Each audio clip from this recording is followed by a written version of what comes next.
Holanda. Metade de seu território está literalmente sendo tomada pelo Mar do Norte. O país deve sua existência às enormes barreiras que estão mantendo o mar afastado há séculos.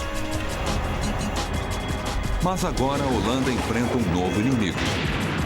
Mudanças no clima estão fazendo com que o Mar do Norte atinja níveis recordes e os rios avancem além de suas margens. Os holandeses são mestres na construção de diques e enormes barreiras móveis. Será que os engenheiros encontrarão uma forma de superar esta crescente ameaça? Ou será este o fim de 2000 anos de história, quando o mar finalmente tomar de volta o que é dele?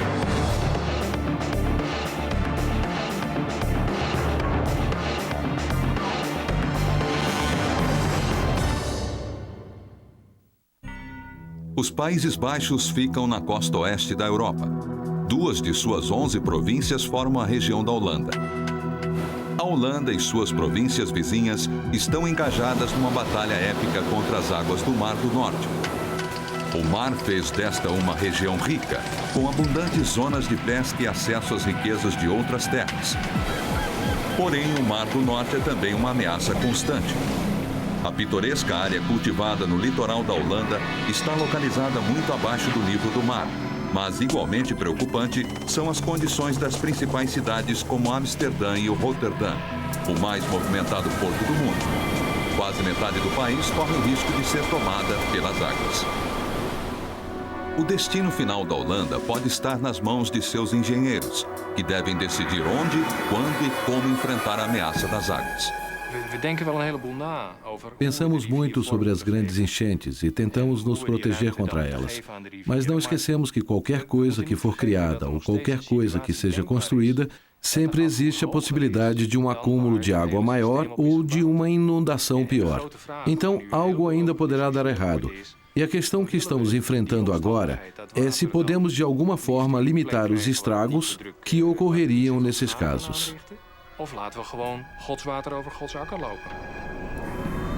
Os engenheiros se concentraram em lugares críticos, como o litoral sul, onde está a mais longa represa do mundo, com comportas que podem conter o ataque da próxima tempestade e salvar milhares de vidas.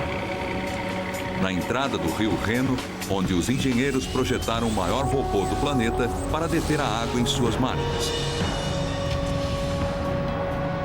Mas será que estes incríveis feitos da engenharia são suficientes para manter a Holanda em segurança? Podem já ter sido, mas atualmente existe uma nova ameaça: a alteração climática em escala global.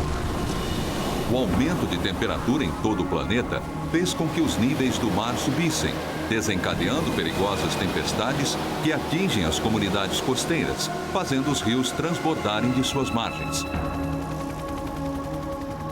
Existe algo que possa ser feito pelo homem? Se alguém pode se impor contra a fúria da natureza, são os holandeses. Eles vêm lutando e vencendo uma guerra contra a água que começou 2000 anos atrás. Os construtores holandeses precisam lutar por cada pedaço de seu território, drenando pântanos e erguendo represas. E seus esforços foram recompensados. Com o passar dos séculos, a Holanda quase dobrou seu tamanho original, enchendo a terra pantanosa que se estendia por 30 quilômetros das margens do território até as dunas da costa. Ninguém contesta a obstinada determinação dos primeiros colonizadores que drenaram esta terra encharcada. O único mistério era o porquê. Foi assim que tudo começou. Por alguma razão, as pessoas vieram para cá e decidiram se estabelecer e começar a desenvolver uma sociedade. Não entendo por que decidiram ficar aqui. Uma razão para viver na terra pantanosa deve ter sido o solo extremamente fértil. As terras da Holanda são alimentadas por um dos mais poderosos rios do mundo, o Reno. Partindo dos Alpes, onde fica sua nascente, o rio atravessa quase 1.500 quilômetros antes de verter suas águas no Mar do Norte. No seu caminho, o Reno inunda regularmente as planícies, depositando nutrientes no solo e criando ricas terras cultiváveis para qualquer pessoa disposta a trabalhar duro para drená-lo. Os primeiros colonizadores construíram suas casas em pequenas colinas perto do litoral. Ocasionalmente, a terra fértil entre as colinas inundava e isolava os residentes uns dos outros. Para proteger a terra, os fazendeiros começaram a construir diques primitivos, pequenas paredes projetadas para manter a maré longe e a terra seca. Os primeiros colonizadores holandeses chamavam estes campos de vasilhas, e de pouco em pouco, os pequenos campos foram aumentando. Mas existia um problema. Com o passar do tempo, enquanto a nova terra secava, ela foi se assentando, lentamente afundando abaixo do nível do mar, tornando impossível a drenagem da chuva e absorvendo a água do solo. Aos poucos, a água tomou conta da terra. Mas, com o passar do tempo, um avanço tecnológico começou a mudar a maré. O moinho de vento.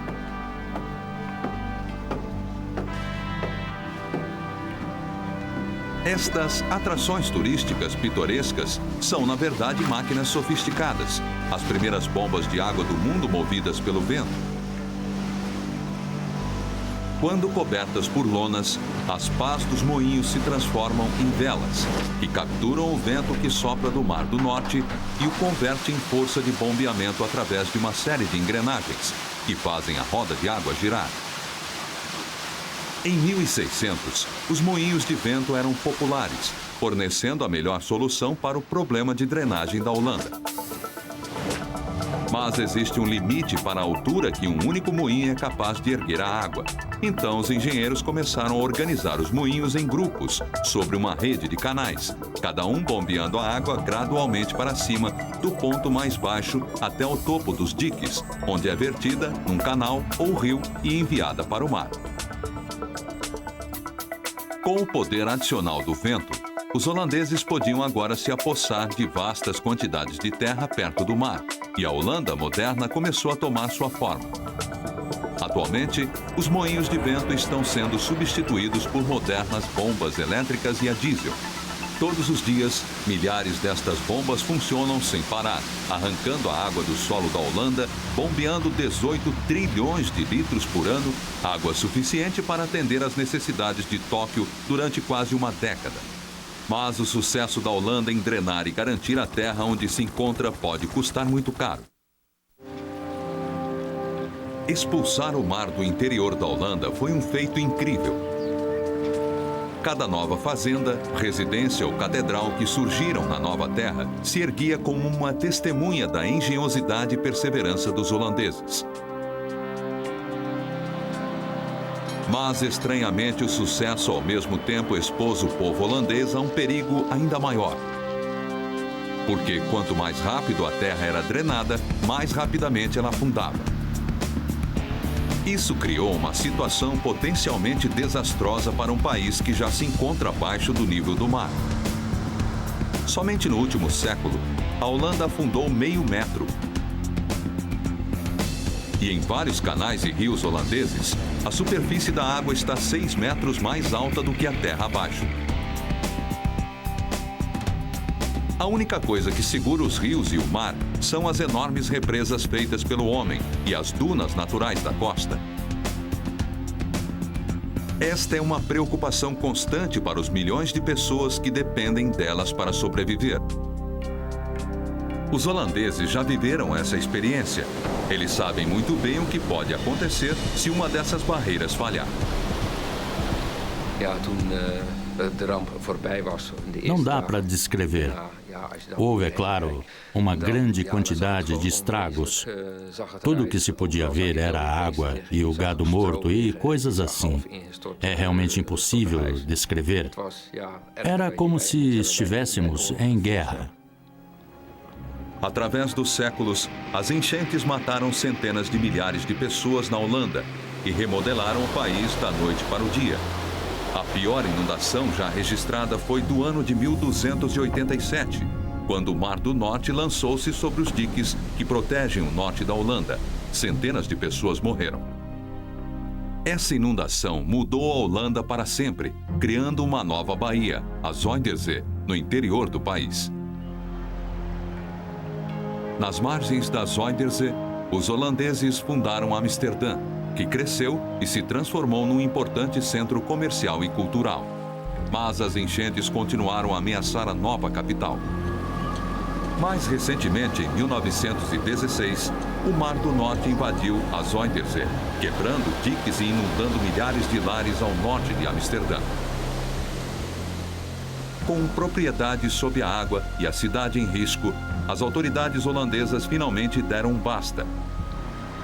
Eles decidiram procurar uma forma de domar o Mar do Norte. Eles se voltaram para um engenheiro visionário, Cornelius Lely, em busca de ajuda. Lely propôs um plano audacioso, o primeiro projeto radical de engenharia da era moderna da Holanda. Ele dividiria a passagem do norte em duas, com uma estrutura de tamanho inédito, um dique de 30 quilômetros de comprimento, através de uma das mais agitadas faixas de água do mundo. De um lado estaria o Mar Bravio, do outro um novo lago de água doce chamado Itzhelmer. Mas será que ele conseguiria concretizar isso? Ou Amsterdã um dia sucumbiria a uma enchente do Mar do Norte? Ninguém poderia realmente garantir que no final seria um sucesso. Era um projeto bastante perigoso. Muitas pessoas estavam envolvidas, muitas técnicas utilizadas e também novas tecnologias.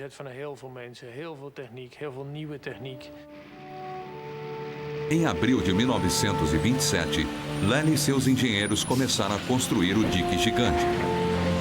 Era o início de um imenso esforço nacional que influenciou a vida de cada cidadão holandês. O plano era erguer duas paredes de barro, com 90 metros de distância entre elas. O espaço seria preenchido durante os estágios finais da construção. Mas as paredes não teriam chance de resistir, a menos que pudessem ser protegidas das poderosas marés do Mar do Norte. Então, milhares de trabalhadores teceram uma enorme rede de gravetos e galhos de salgueiros. Os trabalhadores construíram mais de 1 milhão de metros quadrados desta cobertura protetora, que evitava a erosão do fundo do mar e das laterais do dique. Quando a gigante teia de madeira estava na posição final, os trabalhadores a ancoraram no lugar, com milhões de toneladas de rochas. Com as paredes de barro protegidas, os engenheiros começaram a colocar 7 milhões de metros cúbicos de areia dentro da vala, o suficiente para formar uma praia artificial de 100 metros de largura, que se estenderia por 30 quilômetros. Como uma última camada protetora, os trabalhadores colocaram milhões de toneladas de pedras ao longo das paredes exteriores da represa. Finalmente, no dia 28 de maio de 1932, 5 anos depois do início do projeto, os trabalhadores selaram a última abertura da represa. Nós sabemos exatamente o horário. 1h01 da tarde. Foi um acontecimento importante e várias pessoas tiveram o orgulho de lutar contra as ondas e saírem vencedoras. Este era o sentimento.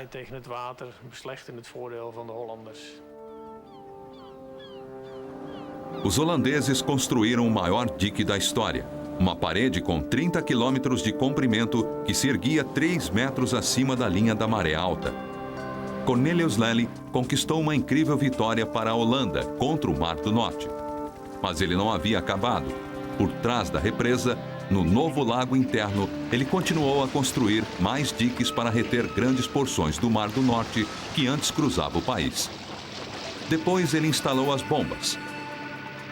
Nos 40 anos seguintes, os holandeses drenaram mais de 2.000 quilômetros quadrados do antigo solo oceânico, criando 4 novos territórios, o maior acréscimo à Holanda em toda a história. Enquanto as águas recuavam, o fundo do mar revelou um tesouro composto por artefatos da história da Holanda, há muito tempo escondido sob as águas, que agora se mostrava abertamente. Antigos destroços de navios e cerâmicas. até um esqueleto de 5.000 anos de idade. Mas levaria quase uma década a mais para que a terra secasse o suficiente para dar início ao plantio e à construção. O novo dique Noordencloser se erguia como um triunfo da engenharia e, pela primeira vez, os holandeses se sentiram seguros em relação à constante ameaça das inundações. Mais 150 quilômetros ao sul, o desastre estava se formando numa região pantanosa, onde o Reno se divide em pequenas ramificações antes de desaguar no Mar do Norte. Durante a Segunda Guerra Mundial, os bombardeiros dos aliados tiveram esta região como alvo, para impedir que os nazistas a usassem como base de operações estratégicas. Quando a guerra acabou, os diques estavam precisando urgentemente de reparos. Mas eles eram as únicas barreiras que se estendiam entre o Mar do Norte e algumas das antigas terras da Holanda. Então, no dia 1º de fevereiro de 1953, aconteceu o inconcebível. Um vento de 130 km por hora, vindo do Mar do Norte, começou a empurrar uma montanha de água na direção dos enfraquecidos diques do sul. Atingidos por ondas de 5 metros, os diques acabaram cedendo. Um vilarejo, Uvakeg, quase foi varrido da face da terra. Como a primeira represa cedeu durante a noite, a maioria dos habitantes não tinha como saber que o Mar do Norte estava sobre eles. Os diques cederam em 3 lugares. Presos em suas casas, vários se esconderam em seus sótãos, mas isso não era alto o suficiente. Famílias inteiras foram esmagadas ou se afogaram quando suas casas desmoronaram. Nico Portlet foi um dos poucos que tiveram sorte de sobreviver. O papai tinha seu martelo e seu formão. Então, quando estávamos no topo da casa, ele pôde fazer um buraco no telhado para que saíssemos, pois ele disse, ficaremos presos como ratos. E isso foi o que aconteceu com a minha avó, a algumas casas de distância. Quando amanheceu, o mar havia derrubado 70 diques e invadido quase 75 quilômetros do território. Quase 2.000 pessoas morreram. Foram precisos 10 meses para consertar os diques e drenar a água do mar. Mas para alguns, a memória da tragédia durou muito mais.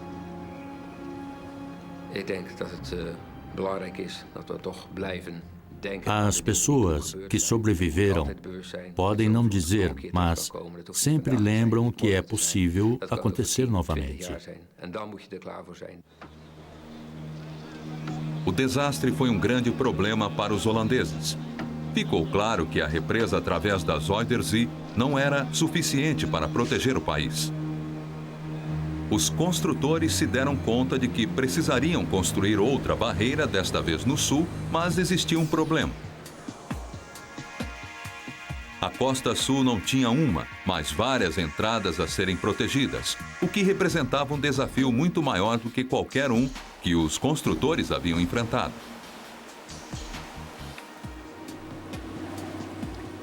Em 1958, os engenheiros criaram um projeto e começaram o trabalho. Durante os 30 anos seguintes, os engenheiros construíram inúmeras barreiras, criando novos lagos internos e redirecionando rios. Finalmente, restou apenas uma abertura, mas era a maior de todas: o estuário Oosterschelde. As marés aqui atingiam com incrível força. Mesmo assim, os engenheiros seguiram em frente com um dique tradicional, como os outros que foram concluídos. Mas quando a construção começou, o projeto assumiu um rumo inesperado. Pela primeira vez na história, o público holandês começou a questionar a drástica reforma de seu meio ambiente.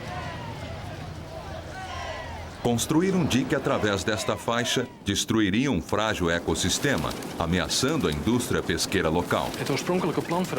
Aconteceram vários debates públicos sobre se queríamos ou não um dique. Ele mudaria o ambiente de água salgada para um ambiente de água doce e o ecossistema de água salgada se perderia. Então, os engenheiros pararam a construção e tentaram encontrar uma nova solução que protegesse a terra sem afetar a indústria da pesca costeira. Enfrentando estas novas exigências, os engenheiros holandeses apresentaram uma proposta engenhosa.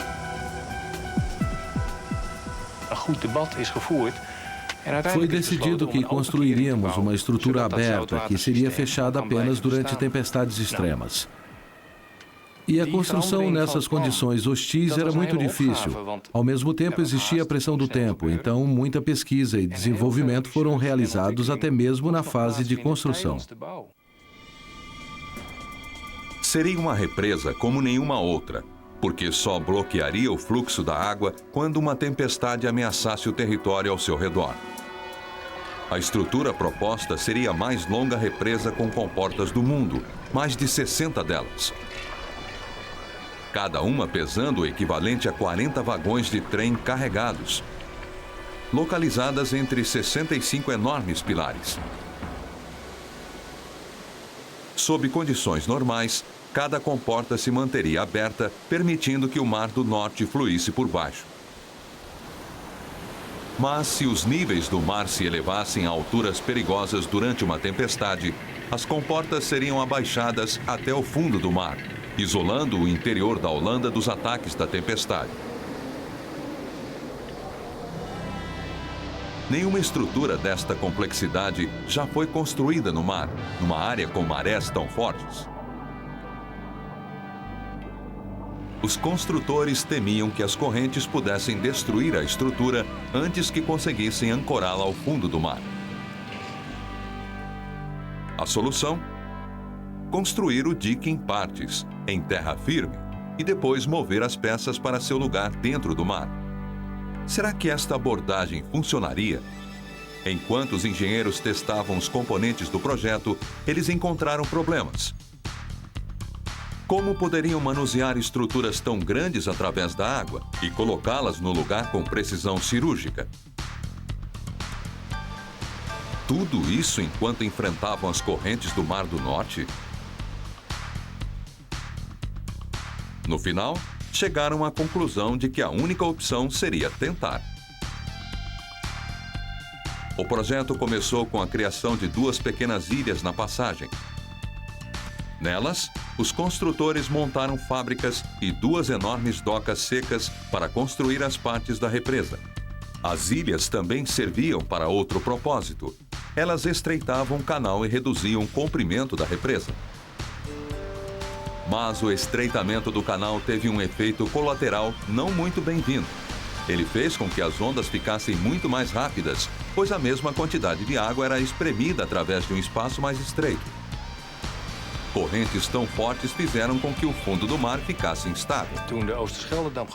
2 vezes por dia a água escorre para dentro e para fora em alta velocidade. E construir uma estrutura nessas condições é uma tarefa e tanto. O fundo é formado por sedimentos finos que se movem constantemente. Para compreender melhor como a corrente afeta o fundo do mar, os cientistas vieram para um laboratório como este. Um técnico coloca um aparelho de medição dentro de um tanque de testes.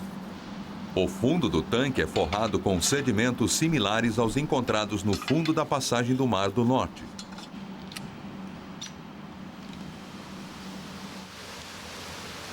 Quando a velocidade da água aumenta, até se igualar às correntes da entrada do Mar do Norte, os sedimentos se agitam vigorosamente.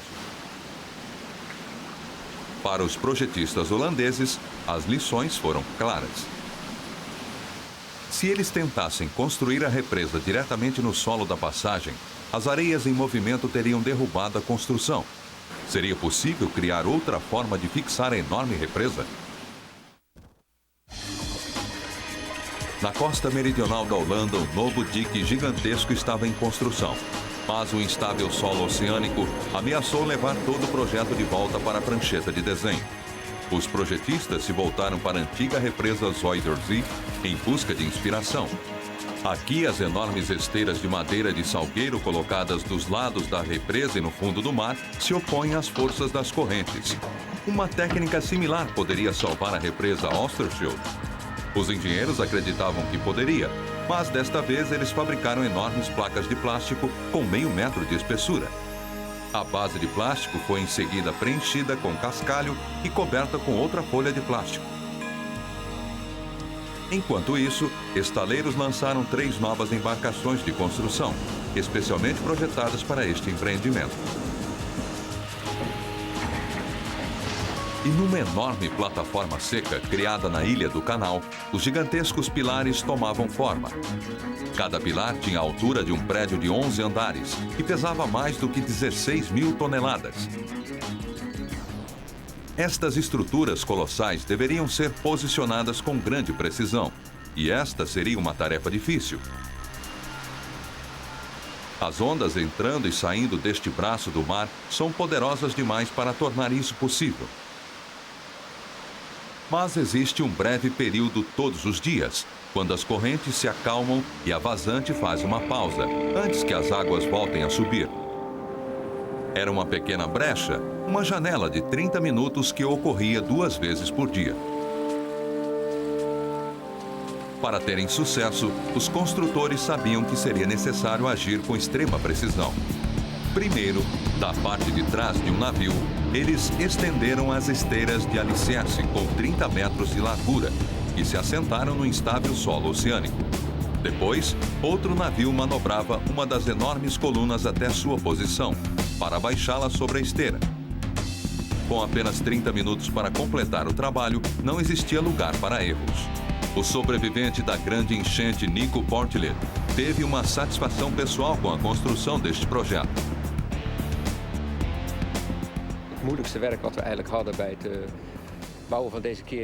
É tão difícil colocar no lugar certo. Podia estar no máximo a alguns centímetros longe do alvo onde deveria ser colocado, e nós tivemos a sorte de conseguir.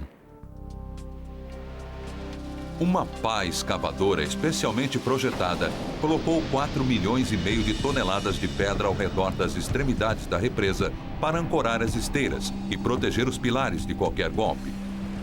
Em seguida veio uma tarefa igualmente delicada: a instalação de enormes portas, cada uma pesando quase 400 toneladas. Em 1987, a barreira contra tempestades estava completa. Todas as 65 colunas e seus portões estavam em posição, com uma nova rodovia construída ao longo de seu topo. O mais sofisticado dique já construído. Seus projetistas estão confiantes de que resistirá por 200 anos. Mas será que ela ficará em pé contra a força total do Mar do Norte? Quando ocorre uma grande tempestade, dá para imaginar como é enorme, muito grande. Quando a força do vento joga contra a barreira, ondas de 3, 4 ou até 5 metros, a força é enorme, é impossível não sentir. Durante uma tempestade, os computadores monitoram a elevação dos mares. Quando a arrebentação alcança 3 metros acima do nível médio do mar, um alarme é disparado para a equipe de controle de emergências. Eles dão o comando para baixar as portas, fechando a passagem. Até 2002, a represa teve de ser fechada 21 vezes, protegendo a costa e salvando incontáveis vidas. É uma vitória para aqueles que se lembram da inundação de 1953. Como Nico Portillet, o jovem garoto do vilarejo que cresceu e se tornou engenheiro supervisor da represa.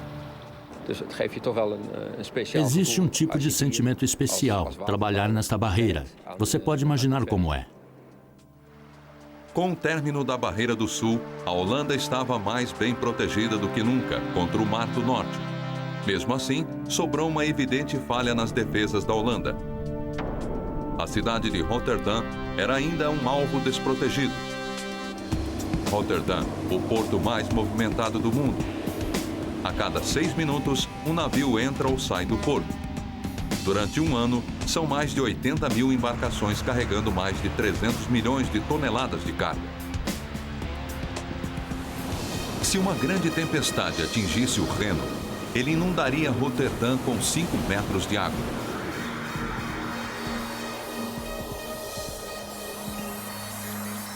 Pior ainda, o mar inundaria uma enorme área ao norte, a parte mais densamente povoada da Holanda, lar de mais de 5 milhões de pessoas. Os holandeses sabiam que precisavam proteger este porto estratégico a qualquer custo. O problema era que ninguém conseguia descobrir como projetar uma barreira contra a tempestade, que não restringisse também o fluxo dos navios e das mercadorias. A maioria dos diques usam comportas para permitir a passagem dos navios, mas comportas são muito lentas para acomodar o tráfego de navios de Roterdã. E uma represa com comportas, como aquela do sul, não funcionaria, porque as comportas não poderiam ser erguidas o suficiente para permitir que os navios passassem por baixo. Sem uma nova barreira contra a tempestade, Roterdã estava muito vulnerável. Em 1991, uma nova geração de engenheiros assumiu o desafio de construir uma barreira contra as alterações das tempestades, grande o suficiente para proteger o porto durante uma emergência, mas que pudesse ficar fora do caminho até ser necessária. Eles chegaram a um projeto revolucionário, um par de barreiras enormes que poderiam ser posicionadas através do rio quando necessário, protegendo o porto de uma enchente causada pela tempestade. Cada barreira estaria presa a um braço gigantesco de tubos de aço. E cada um desses braços teria um ombro, uma bola e um pivô articuláveis que permitissem que a barreira fosse colocada no lugar. Para testar o projeto, os engenheiros fizeram experimentos com o modelo em escala, num laboratório. Como modelo, as barreiras de aço reais seriam ocas, permitindo que flutuassem na superfície da água. Quando estivessem no lugar final, elas se encheriam de água e afundariam até o solo marítimo, isolando Roterdã da enchente. No geral, um projeto bastante simples, mas muito difícil de construir. O primeiro teste que fizemos mostrou extremas instabilidades de toda a estrutura, simplesmente por causa da corrente que passava por baixo da barreira enquanto a colocávamos no lugar. A barreira estava totalmente fora de controle.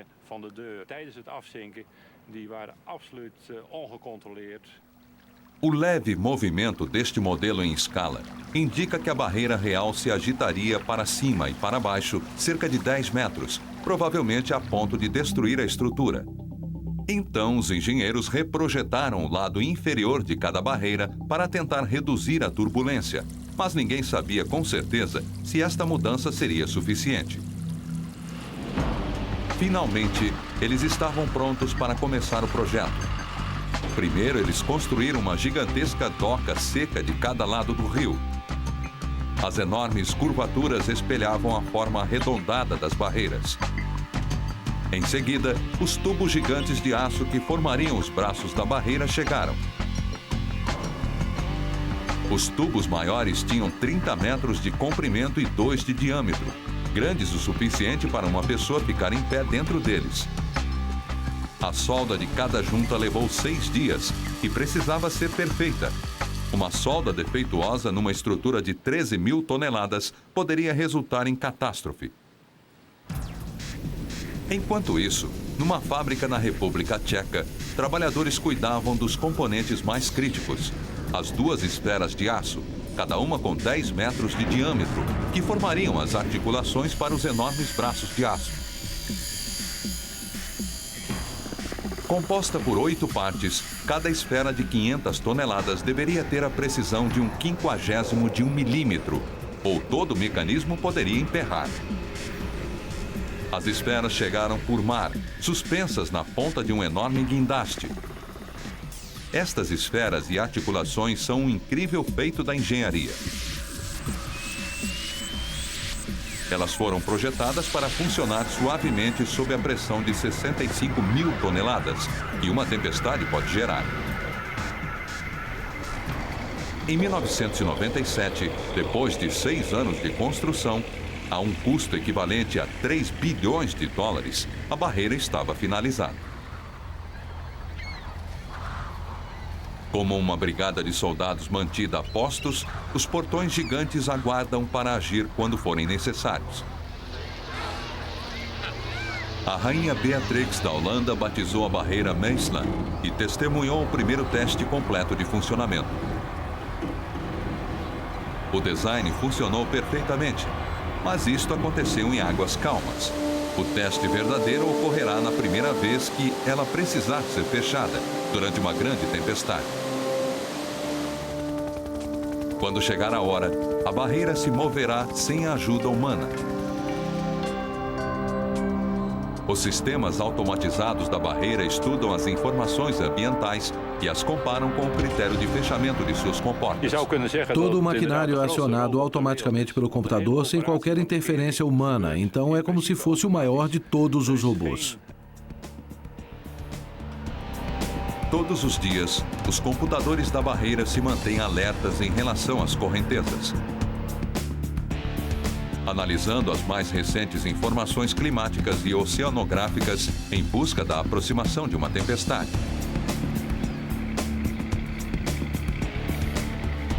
Até 2003, a barreira não foi fechada.